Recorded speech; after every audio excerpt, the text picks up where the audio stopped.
जब भी कोई प्लेन उड़ान भरता है तो उस प्लेन से सबसे आखिर में उतरने वाले लोग होते हैं पायलट और को पायलट। इस नियम के बीच है एक वादा कि मैं अपने प्लेन में यात्रा कर रहे हर एक यात्री को सुरक्षित उतारने के बाद ही प्लेन से उतरूंगा, और अगर रास्ते में कोई मुसीबत या परेशानी आई तो मैं अपने पैसेंजर्स के लिए हर मुश्किल से पहले खुद टकराऊंगा। कोमोरोस द्वीप, जो यहाँ मिलने वाले अलग अलग फूलों की महक और अपने बीचेस के लिए मशहूर है।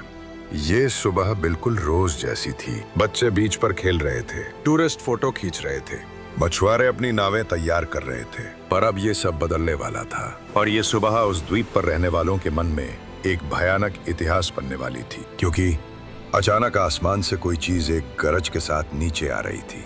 थोड़ा और नीचे आने पर समझ में आया कि ये एक पैसेंजर प्लेन है जो तेजी से नीचे की तरफ आ रहा था। और हैरानी की बात यह थी कि ना तो प्लेन में कहीं आग लगी थी, ना ही उसका कोई हिस्सा डैमेज था। तो फिर आखिर क्यों ये प्लेन इतनी स्पीड से नीचे आ रहा था? ये जानने के लिए हमें 3 घंटे पीछे अदीस अबाबा एयरपोर्ट से शुरुआत करनी होगी। अदीस अबाबा एयरपोर्ट इथियोपिया की राजधानी अदीस अबाबा शहर में स्थित है, और ये अफ्रीका के बड़े इंटरनेशनल एयरपोर्ट्स में से एक है, जिसे इथियोपियन एयरलाइंस का हब भी कहा जाता है। सुबह के करीब 8 बजे इथियोपियन एयरलाइंस की फ्लाइट ET 961 में पैसेंजर्स की बोर्डिंग चल रही थी, और पायलट व को पायलट अपने कॉकपिट पर सारी औपचारिकताएं पूरी करने में लगे हुए थे। और इसे करीब 11 बजे केन्या की नैरोबी सिटी पहुंचना था।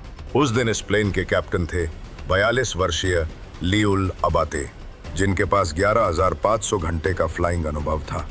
उनके सहयोगी कैप्टन यूनास मेकुरिया थे, जिनकी उम्र 35 वर्ष थी, और उनके पास भी 7,500 घंटे का फ्लाइंग अनुभव था। मतलब उस दिन पायलट दल बेहद ही अनुभवी था। अदीस अबाबा एयरपोर्ट में 2 रनवे थे, RY07L/25R और RY07R/25L, और उस दिन फ्लाइट ET 961 को RY07R/25L से उड़ान भरनी थी। बोर्डिंग पूरी होते ही कैप्टन प्लेन को रनवे की तरफ ले जाते हैं और फ्लाइट कंट्रोल से टेक ऑफ की अनुमति मांगते हैं। आसमान का मौसम शांत था। फ्लाइट कंट्रोल फ्लाइट ET 961 को टेक ऑफ की परमिशन दे देता है।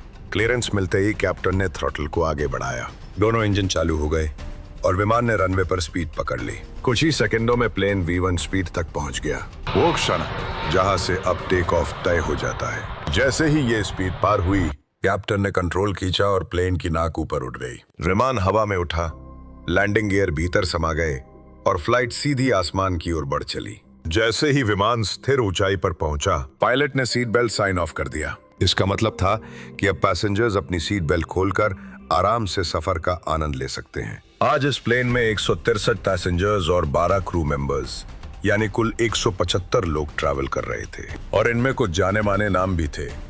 केन्या के मशहूर फोटो पत्रकार मोहम्मद अमीन और उनके साथी ब्रायन टेटली। साथ ही अमेरिका के कॉन्सुल जनरल फ्रैंकलिन हैडल भी अपनी पत्नी के साथ इस फ्लाइट में मौजूद थे।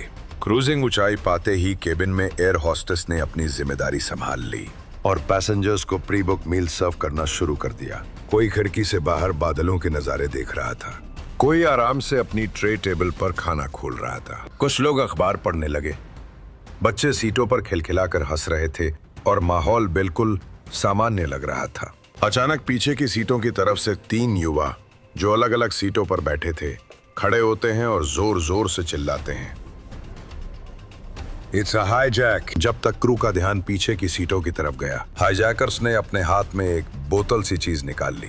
उन्होंने उसे हथियार की तरह ऊपर उठाया और चिल्लाए कि ये बम है। उसी धमकी के सहारे वे आगे की ओर कॉकपिट की तरफ बढ़ना शुरू कर देते हैं। अभी 10 मिनट पहले की अलसाई सुबह अब एक खतरनाक सुबह में बदल चुकी थी, क्योंकि इथियोपिया के 3 लड़के, जिनमें से 2 हाई स्कूल ग्रेजुएट थे और एक अस्पताल में वार्ड बॉय था, जिनकी उम्र भी बहुत कम थी, उन्होंने पूरे प्लेन की लॉबी पर कब्जा कर लिया था। उन्होंने सबको चेतावनी दी कि अगर किसी ने जरा भी चालाकी दिखाई या उनकी बात नहीं मानी तो वो बम की पिन खींच देंगे, और जमीन से 39,000 फीट ऊपर अगर बम फटता तो किसी का भी बच पाना नामुमकिन था। उनमें से 2 ने कॉकपिट, यानी वो हिस्सा जहां से पायलट और को पायलट प्लेन को कंट्रोल करते हैं, की तरफ बढ़ना शुरू किया, और एक पैसेंजरों की निगरानी के लिए लॉबी में रुक गया। कॉकपिट में पहुंचते ही दोनों हाईजैकर्स ने मांग रखी कि प्लेन की दिशा बदलो और सीधे ऑस्ट्रेलिया ले चलो, क्योंकि उन्हें लगा था ऑस्ट्रेलिया में उन्हें राजनीतिक आश्रय आसानी से मिल जाएगा। पायलट्स ने कहा कि टैंकों में सिर्फ 3,000 किलोमीटर तक उड़ने का ईंधन है,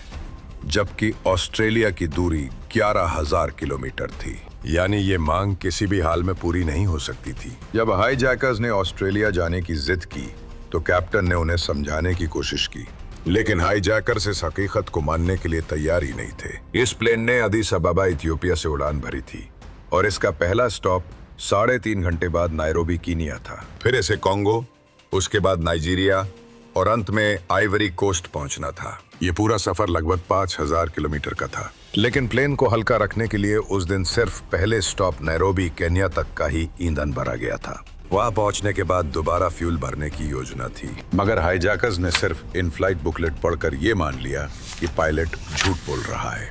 उनका असली विश्वास था कि ये प्लेन सीधे ऑस्ट्रेलिया जा सकता है और उन्होंने धमकी दी कि अगर तुरंत प्लेन नहीं मोड़ा गया तो वे बॉम्ब की पिन खींच देंगे।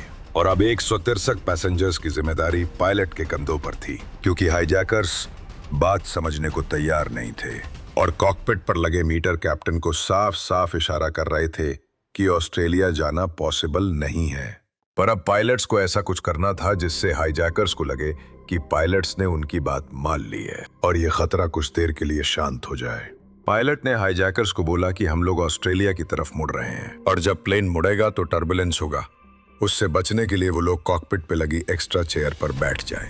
कॉकपिट में शोर शांत होते ही पायलट ने एक योजना बनाई कि प्लेन को समुद्र के किनारे किनारे उड़ाया जाए और जैसे ही ईंधन खत्म हो किसी बीच के करीब लैंड कराया जाए।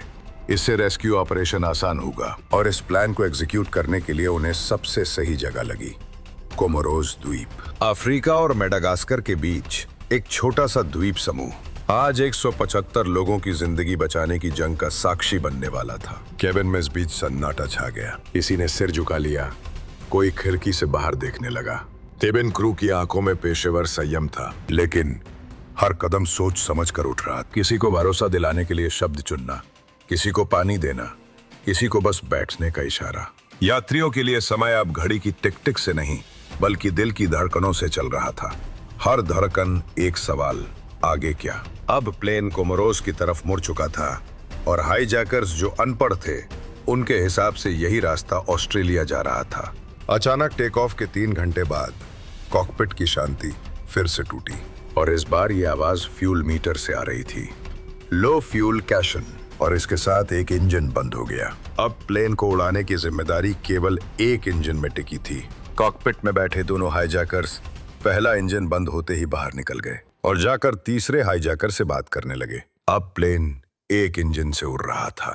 करीब 10 मिनट तक पूरा कॉकपिट वार्निंग अलार्म से गूंजता रहा।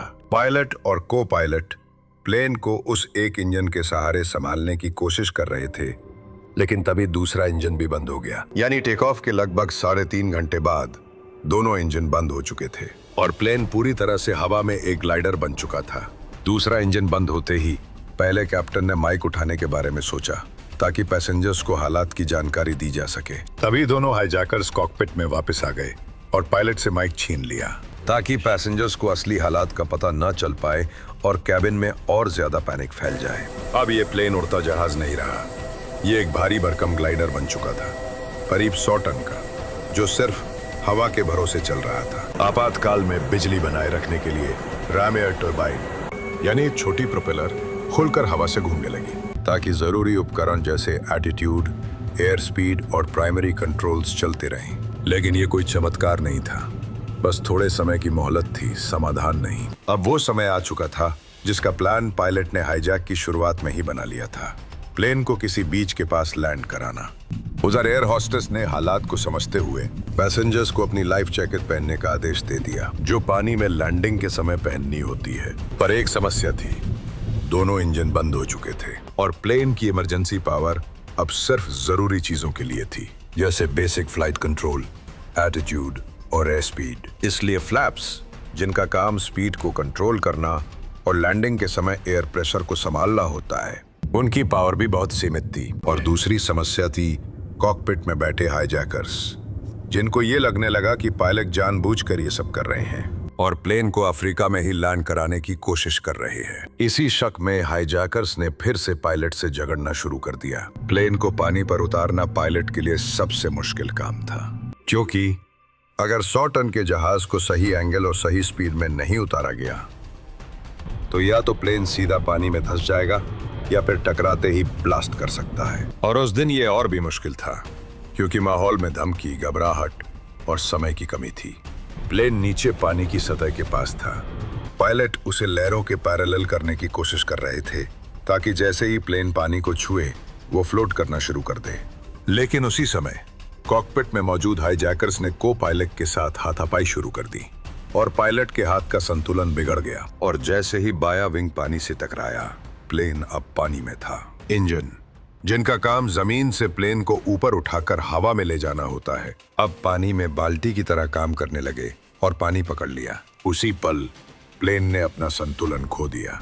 अंदर कैबिन में दुनिया उलट गई, सीटें खिसक गई, ओवरहेड बिन खुल गए, सूटकेस और बैग नीचे आ गए।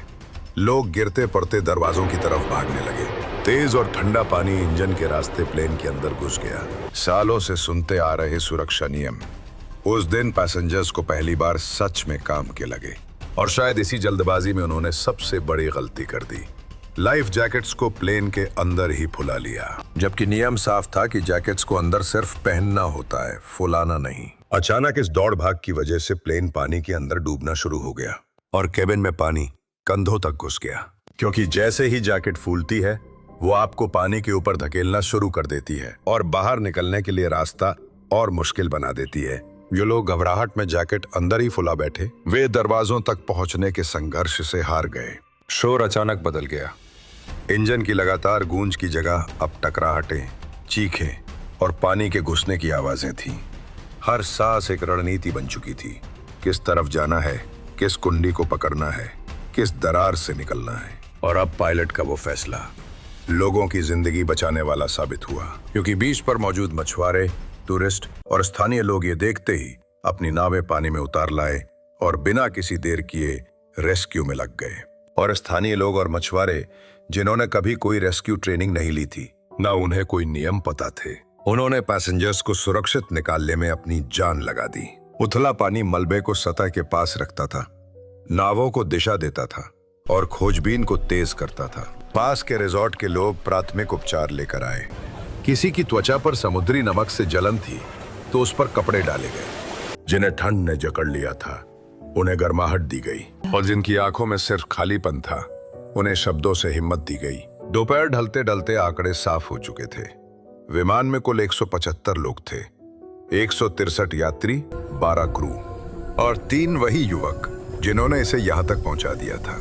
उनमें से 125 की जान चली गई, इन तीनों हाईजैकर सहित, और 50 लोग बचे, पायलट, को पायलट, कुछ क्रू और 44 यात्री। ये 175 लोग सिर्फ नाम या नंबर नहीं थे, वे 36 देशों से आए चेहरे थे। भाषाएं अलग थीं, किस्मतें अलग थीं, लेकिन उस दिन सब एक ही कहानी का हिस्सा बन गए। और बाद में वो सच सामने आया जिसने सबको चौंका दिया। हाईजैकर्स के पास कोई बॉम्ब नहीं था, वो बस एक बोतल थी जिसमें शराब थी। उसी को बम बताकर इस प्लेन को हाईजैक किया गया था। फ्लाइट 961 की कहानी अंत में 2 नामों के साथ खड़ी होती है, कैप्टन लियुल अबाते और फर्स्ट ऑफिसर योनास मेकुरिया। दोनों ने असंभव हालात में भी संतुलन बनाए रखा। कैप्टन ने समुद्र किनारे उतरने की रणनीति चुनी और योनास ने घायल होते हुए भी साथ दिया। उनकी कोशिशों से 175 में से 50 लोग बच पाए। बाद में दोनों को पेशेवर बहादुरी के लिए सम्मान दिया गया, लेकिन ये सम्मान केवल उनका नहीं था, ये उन एयर होस्टेस का भी था जिन्होंने नियम याद दिलाए, उन मछुआरों का भी था जिन्होंने बिना किसी प्रशिक्षण के नावें उतारी, और उन अनजाने हाथों का भी था जिन्होंने यात्रियों को पानी से बाहर निकाला। यह हादसा याद दिलाता है कि 175 लोग सिर्फ आंकड़े नहीं थे, वे 36 देशों से आए अलग अलग चेहरे थे। कोई नौकरी की तलाश में था, कोई परिवार से मिलने। 125 जिंदगियां चली गईं, केवल 50 लोगों की जान बची। और उस दिन एक बात हमेशा के लिए समझ आ गई कि हादसे सिर्फ तकनीकी गलतियों से नहीं समझे जाते, बल्कि उनसे निकली सीख से समझे जाते हैं। फ्लाइट 961 ने दुनिया को दिखाया कि सुरक्षा, दीवारें और नियम जरूरी हैं, लेकिन सबसे बड़ी ताकत इंसान की हिम्मत और सहयोग है। यही इसकी असली विरासत है।